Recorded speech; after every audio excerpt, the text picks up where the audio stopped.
What's going on, y'all? So we are here for I just want to talk about a little bit for the Heart of Day Fall. Okay. Let me just tell y'all this. I gave y'all a couple of videos for this channel over the weekend, and I was like, man, should I go ahead and watch the movie that day or should I wait? But by the time I got through doing all what I was doing, I was tired and I had to do Love and Marriage Huntsville. So I just knew I wasn't going to pay attention to it the way that I needed to. So I watched it yesterday afternoon, and baby. Now, usually some of these movies that I've watched lately, they've been cute, but they ain't been all that. You know what I'm saying? The hype or whatever. You know, sometimes, like when I get through doing this little talk about it and then I go back to my job, because I'm on break right now. When I go back on the clock, I'm about to watch this movie again because ain't nobody been here. Like, it's been people here, but it ain't really been. It's been slow for the past couple of weeks or so. I said, what is that? And it's warm as hell outside today. But anyway, I'm about to watch it again because when you like something on first glance, on first watch, like you really like something, for me, I have to go back a second time or whatever, or a few times, and then watch it again to catch up on some like Easter egg stuff that I probably missed in the midst of it. And so that's what I'm gonna do with this. But on first watch, baby, The Heart of Day Fall was really, really good. And I have not felt this excited about a movie, especially on Netflix, in a long, long time. Okay. Jay-Z, I think he's like producing or whatever, and we seen him doing all the premieres and the promotion for it. Even made a whole Instagram just to promote the video. I mean, wasn't even up for 24 freaking hours before he shut that shit down. I said, that is the ghetto. Listen, if I was Beyonce, I'd cuss his ass out. Now, listen, I went this whole time without following anybody on purpose, okay? And then you get your Instagram up and I follow you because you my husband, you gave me my kids, and just to show you some love and how this thing go. And then you just delete. You made me look a fool. I said, Jay-Z said, the stuff is live on Netflix now and y'all can just go ahead and do it. I don't need to put this up no more. I said, was it a mistake? Was it a mistake? I just want to know, okay? Was it supposed to happen? But anyway, moving on from that, The Heart of Day Fall, when I first saw the trailer for it, not even a trailer, when I heard that it was coming out, and I said, okay, Jay-Z got something to do with it. I was like, you got a lot to live up because, your wife, she does a lot of good things with the film cinematography or whatever, where she put her production skills together, whatever, and the people that she gets to work with her. So don't fellas, bitch. Okay, that's what I felt like. I had to come at him like that. You know what I'm saying? He New York. You know what I'm saying? He probably still up in LA, but I mean, he's still New York to his core. So you gotta come aggressive to him like that. Don't fellas, nigga. You know what I'm saying? And so he didn't. And I was like, oh, wow, I'm so impressed. And then, it had Regina King up in it. And I was sold with Regina King because Regina King is that woman, all right? She is that girl. She is that girl, And I just love everything that she has done. And I just knew that she was going to give her all with it. I thought she was going to be more so of a main character. She was a main character, but more so like a B character, to be quite honest. You know what I'm saying? But, she played her role, and it set it up the way that the movie ended. It kind of set it up for her character to become the main character if another movie comes out, which I hope it does, okay? So if we want to get into it, basically, it's two separate games, okay? It's a Western.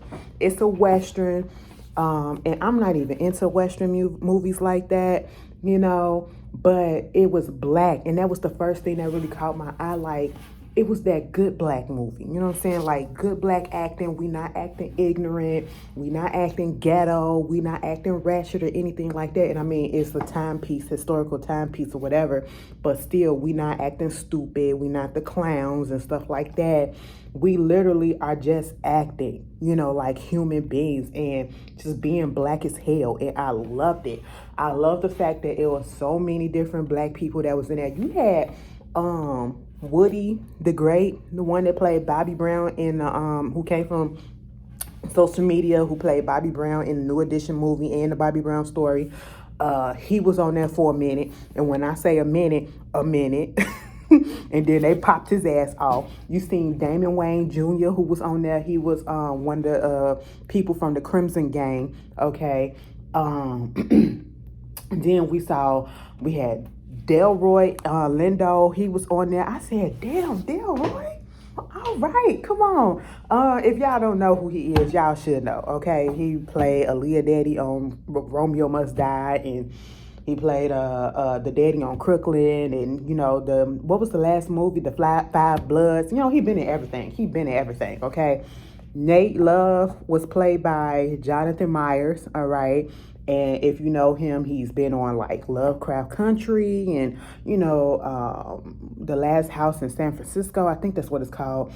That's probably one of the first movies I remember seeing him in. And I'm going to be quite honest, I did not like that movie. I'm sorry for sounding like that. Then you got ZZ Beats, okay? She plays stagecoach Mary Fields, all right?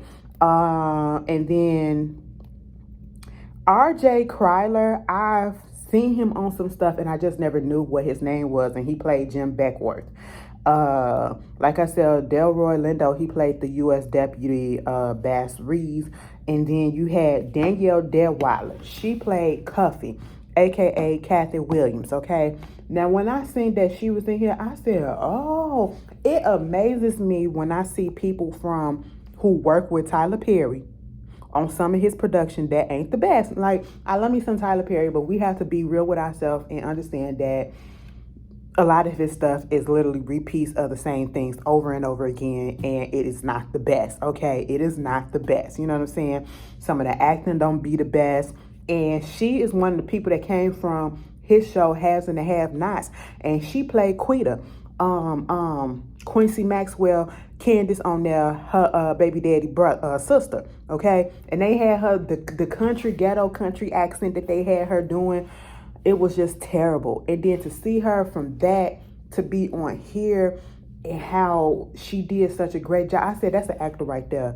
Because I could have swore she couldn't act when she was on Have and Have Nots. And I don't know what the hell happened between then.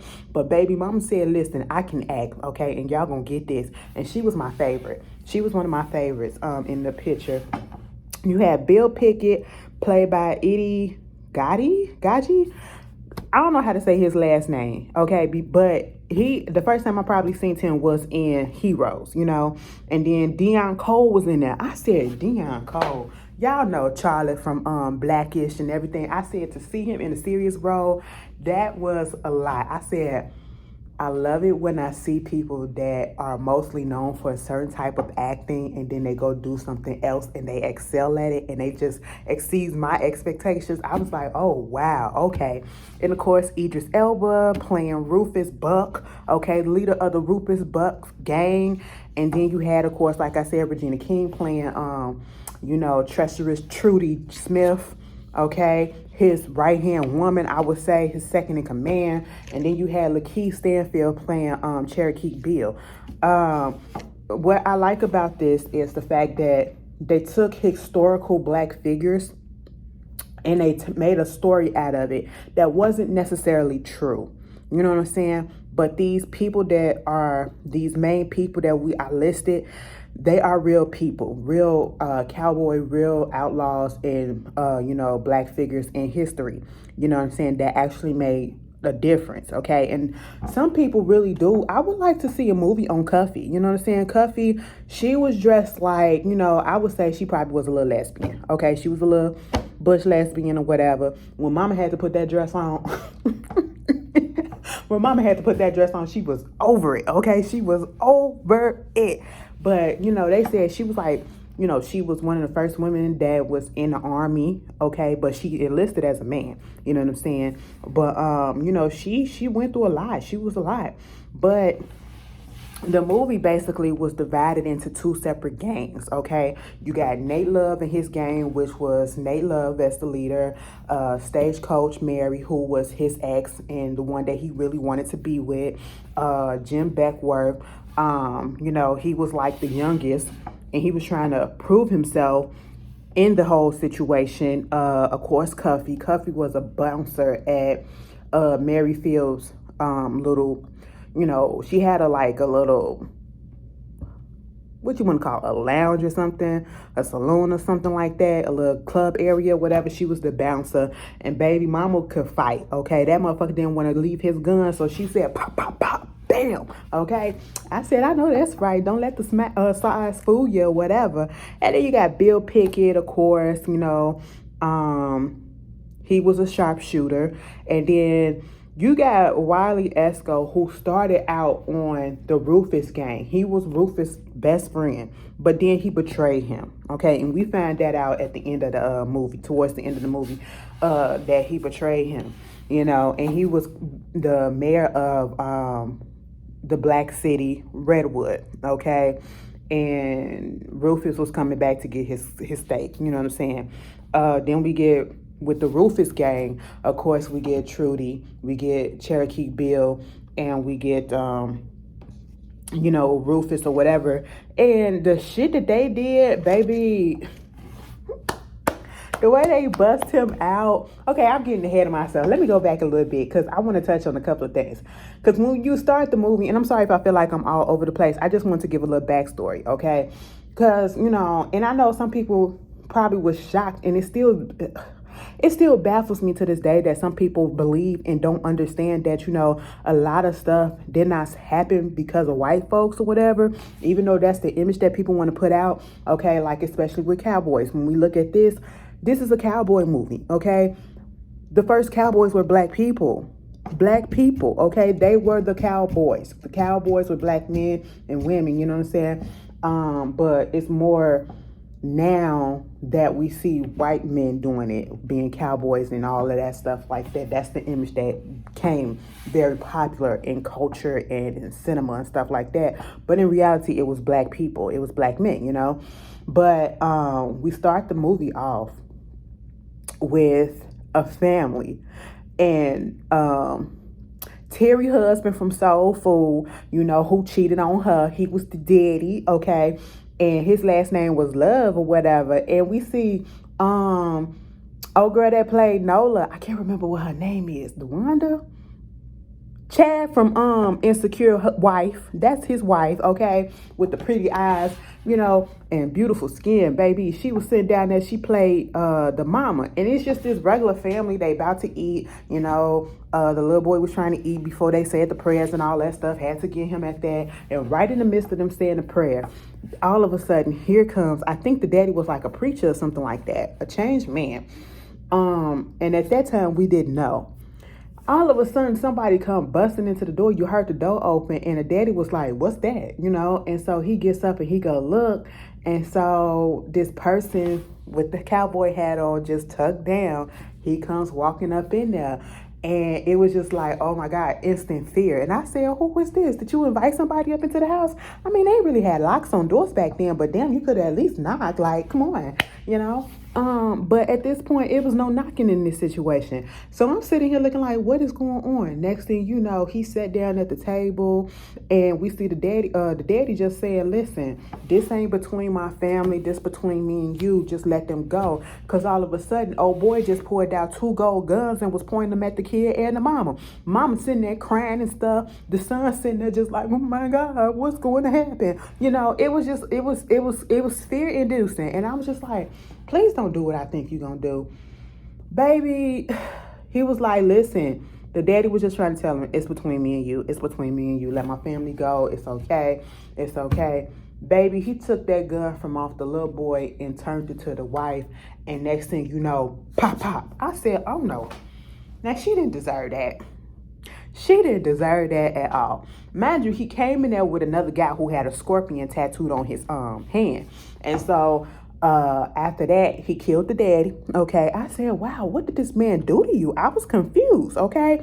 And I ain't really like the fact that it was black on black people killing each other. But, shit had to be done. Okay. Stuff had to be done. We still was in a racial stuff. You know what I'm saying? Racial climate. And at this particular point, the guy with the scorpion tattoo came up and held his face, the little boy's face, and old boy took a razor out. And then I was like, oh my God, what happened? We found out that was Nat Love because what he put on his forehead was a cross. I said, what? Why would you do that? So ever since then, Nat Love whole situation was, listen, he want revenge. He's trying to get Rufus Buck out of here, get all his people out, but mainly just get him, okay? And so, we see him at a church, and this is like 20 years or so later, and he caught up with the dude that had the scorpion tattoo, took his ass out, okay? Even though he wanted to do one of those, oh, I'm a changed man, but he realized who he was when he took that cowboy hat off and he showed him his face. You literally branded me, okay? So you know who I am. And, that's wound up happening.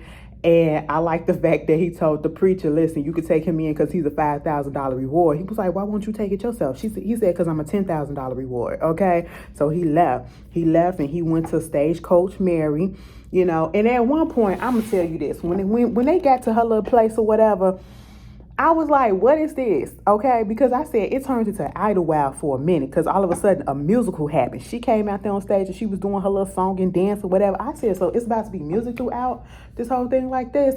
But fortunately it wasn't, because that would have turned me all the way off. Even though I like Idlewild because I knew what it was about, but I just wasn't expecting that. But they kept it to a minimum and I liked it.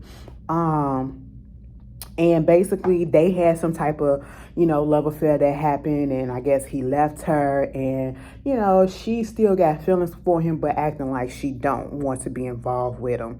And then that's when the U.S. deputy come in and they put up this big old show and charades as if, he was, like he was going to arrest Nate. Nate threw some water at him. Next thing you know, he was the only one that kept his gun, because when Cuffy was like, listen, you can't bring your gun up in here. And he was like, listen, yes, I can. Okay. Because I'm the deputy and this allows me to. All right. And so he threw that water on him and then he arrested him. This was all a little deploy or whatever, to make it seem like it. But everybody is working on the same side.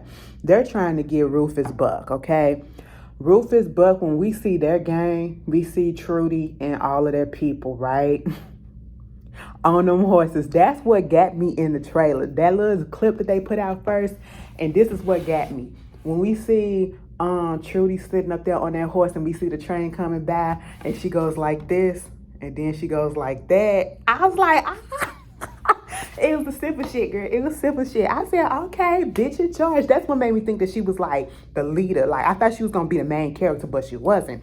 So basically they get onto this train. And of course, the first couple of cars, it's a white train. Okay. It's a whole bunch of white people up in there. They looking at them like, what these niggers doing on here. Okay. And one white man, of course, want to play hero. And he was like, so what you gonna do? This is Bill Pickett. Not Pickett, but Cherokee Bill. Okay, he was like, what you gonna do? If you want to fight, let's fight. He put his gun away. Next thing you know, they start squaring up. And then all of a sudden, the white man tried to hit him. Cherokee went down bottom, took a blade out of his pocket, and I said, wait a minute, not his legs.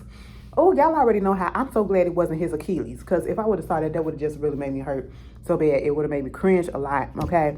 And so they got to the next people. We see this Confederate soldier, this little boy, and come to find out his daddy was the one that was the head and guarding, Rufus. And they wound up getting up in there. The daddy basically didn't understand what was going on and how they got here, and didn't realize that, they were sent because they knew that his ass was dirty and killed the whole town just to get some silver. And so they wind up getting, letting him out of the steel container that he was in. Okay. Idris Elba, big ass, came up out of there. I was like, wait a minute. I never really found Idris Elba like fine like that. You know what I'm saying? Same way I don't find Denzel Washington fine like people be fawning over him. I'd be like, he all right. You know what I'm saying? But in that moment, that roughness or whatever, I said, I don't know, maybe it's the power, but I was looking at him a little bit different. I was like, oh, okay, I get it.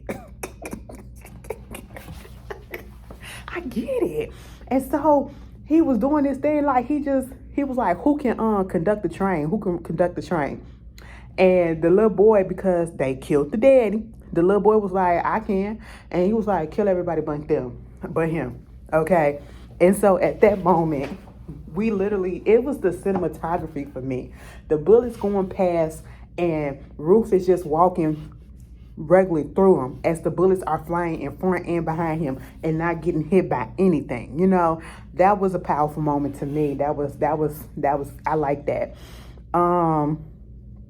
Later, basically with the Crimson Gang, Damon Wayne's character wind up, or I should say Damon Wayne Jr.'s character wind up staying alive because he had to tell Nat, listen, the reason why you gonna be up in trouble because you stole money from somebody else, okay? You stole money from Rufus Buck. And that's the whole reason. He did all of that so that he can get to Rufus, okay?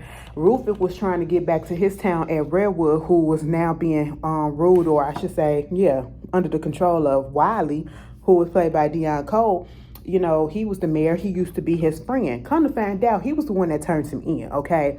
But at the end of the day, he was in there practicing that speech as what he was going to say to him when he met him.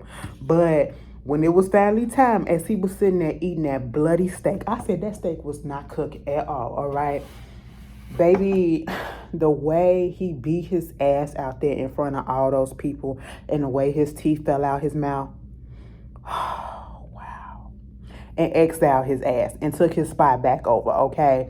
Meanwhile, Nate understands and sees, he figures what's going on. So Mary, she want to go in and be undercover, and she damn near get herself killed, okay? But Nate came out there and got her. Listen, that story that Trudy told her about what happened to her sister and how her father blamed her for it, for her breaking her ankle and all that shit. And when she went over there to the bully house, the bully was dead because she took care of it.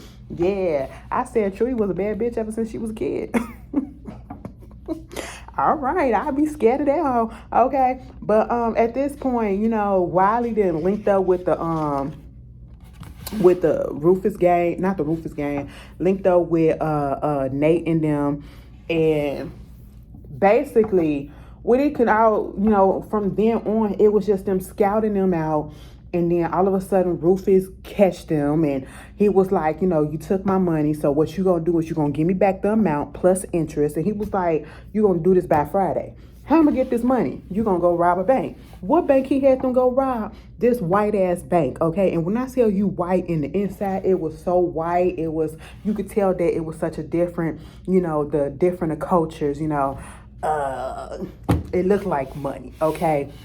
It wasn't a black bank. It was a white bank with nothing but white people. And that's when they had coffee. They had to get Coffee to dress up as a woman that she is. She was over when she had to put that dress on, okay? But when they went up in there and she said, I would like to make a withdrawal. And then that white lady laughed dead in her face. I mean, with her full chest. I said, bitch, it wasn't that funny. But first of all, it wasn't funny at all. She was like, oh my God, you would have to have an account here, first of all. And your kind is most likely to be having an account over there in Redwood. I said, excuse me. Girl, Cuffy was trying to take that gun out her dress, but it was she was like, wait a minute, damn it. And so she finally got it. Her and Nate, they, did what they had to do. Got the money. And so at this point, they set it up that they go to the town, and this is where the whole big, showdown happened, okay? The big showdown against the rival gangs, okay? And at this point, all of them are criminals, but it's like the good criminals versus the bad criminals, okay? And it was making me so mad. The worst thing about this movie was because I was rooting for everybody. I was like, oh my God, I understand if the Rufus gang go down because, yeah, they're a little bit worse, but I don't want them to die because black, and then I don't want the Nate gang to die either because black and they good. And I like these people. I was like, oh my God, I hated that. That was my only conflict, okay? But we knew what was going to happen. It was going to be a big ass shootout. And that's what wound up happening. Everybody was just, when Bill Pickett got killed, baby, that was one, okay? No, when Jim Buckworth got killed, oh my God, when that bullet went through his head, I said, oh no, that took me out. And then when Bill got killed, oh Lord, right in front of Cuffy, and Cuffy wound up killing Cherokee Bill, I said, I know that's right. He wasn't fast enough. She said, oh, you ain't even give him a chance. Because he had this thing about counting down stuff. He was like, you didn't even give him a fair chance. And he said, okay, cool. So they did the little thing, and she popped him right in the neck. And he went outside and bled out and died. Lakeith Stanfield said he had some mental issues going on when he was doing this movie. Like, I feel for him because mentally he ain't all the way there. Okay, I hope he's in therapy because this ain't the first time he said like being on the movie set has affected him. But the scene between Stagecoach Mary and Trudy in that fight, I said, wow, I thought she was going to beat her ass. I thought she was going to kill Regina. And that is one thing that I did not want. I did not want her to kill Regina, but she didn't kill her, okay? But what wound up happening is everybody wound up getting killed except for the sheriff, or I should say Delroy Lindo, his character. He didn't get killed. Wiley got blown up by Rufus. And who else who stayed alive? Stagecoach Mary stayed alive, and of course Nate stayed alive, and Cuffy. Trudy stayed alive on the Rufus Buck gang's part. When Nate and Rufus finally got their face off, girl, we found out that they brothers. He was like, basically, his daddy used to beat the shit out of his mama. If she made the food too hot or overcooked the food or undercooked the food, he'll beat the shit out of her. And then at one point, the daddy had killed the mama because of his anger. And so he was pissed off at that. And he came back to get his revenge, and only to come back to see that the dad went from being a buck to a love. He had changed his name around, changed his whole life around, got married to somebody else, had another kid. And, that's why he had to kill that motherfucker. And he said the only difference is, I put that, cross in your forehead so that I can remember who you were. Okay, when you came back to come and get your revenge. And he was like, I couldn't kill my brother, but I'm pretty sure you can. So go ahead and do it. Now, at first he was taunting his ass and they weren't going to do it, but then they unloaded the clip in his ass, okay? I was like, wow, that was a plot twist that I wasn't thinking of. But it was like a typical twist. It wasn't that surprising, but it was kind of surprising, but I was here for it. I was really here for it. I enjoyed the movie. I know I kind of sped through it or whatever, but I got to get on the desk in a minute. But you guys tell me how you felt about it. Like I said, they brought up Dred Scott, okay? And if you don't know who Dred Scott is, look that up. And just look up all the characters. Look up all the characters and look at everything that they've done, because they have done some amazing things. For back then, they've done some amazing things. Look them up and get the historical facts about them.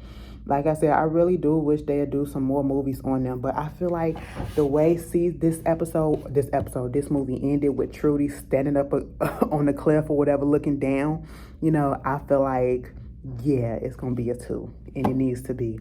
But you guys tell me how you felt about it, and I will see you guys later. Peace.